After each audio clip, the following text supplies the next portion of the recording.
అందరికీ నమస్కారం. వన దేవాలయాలు అనే అంశాన్ని గురించి వివరించుకుందాం. వివరిస్తున్నవారు బాలసుబ్రహ్మణ్యం, కలవలపల్లి. వనదేవత మన పాలిటి వరలక్ష్మి. ఆమె మన అదృష్టలక్ష్మి. ఆమె లేనిదే మన ఉనికి ఊహించరానిది. ఆలయం నిర్మించి అందులో దేవుని ప్రతిష్ఠిస్తే అది దేవాలయం. భగవంతుని ప్రతీకలుగా విగ్రహాలకు బదులు చెట్లు నాటితే అది దేవారామం. ఈ దేవారామాలే మన దేవాలయాలు, దివ్య ఆరామాలు. ప్రకృతికి పరమాత్మునికి అవినాభావ సంబంధం ఉంది. నిజానికి వారిద్దరూ వేరు కాదు. చెట్లు, ఆకులు, పూలు ఇవన్నీ భగవంతుని ప్రతీకలే. ఒక్కొక్క చెట్టు ఒక్కొక్క దేవునికి ప్రీతిపాత్రమైనది. దాని ఆకులు, పూలు కూడా అంతే.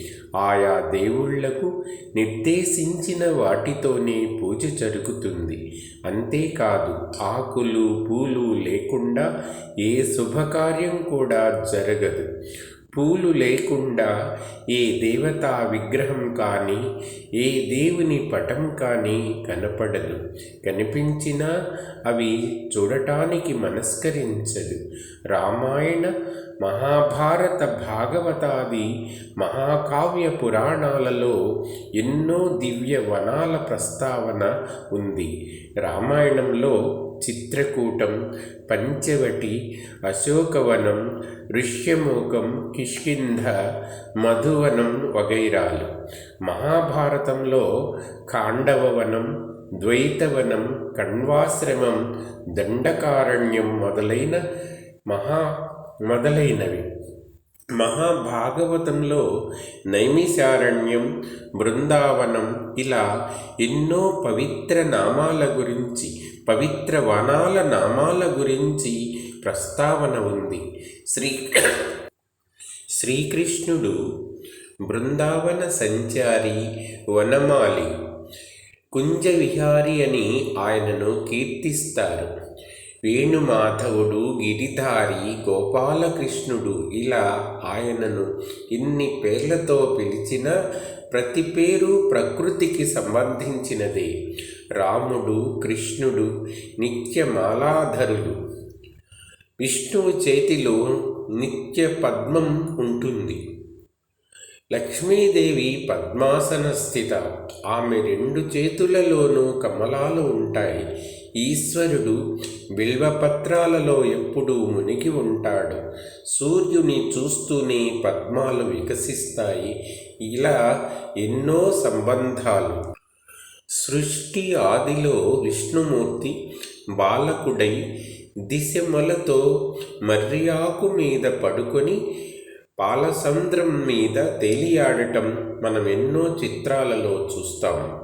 అందుకే ఆయనకు వటపత్రశాయి అనే పేరు వచ్చింది.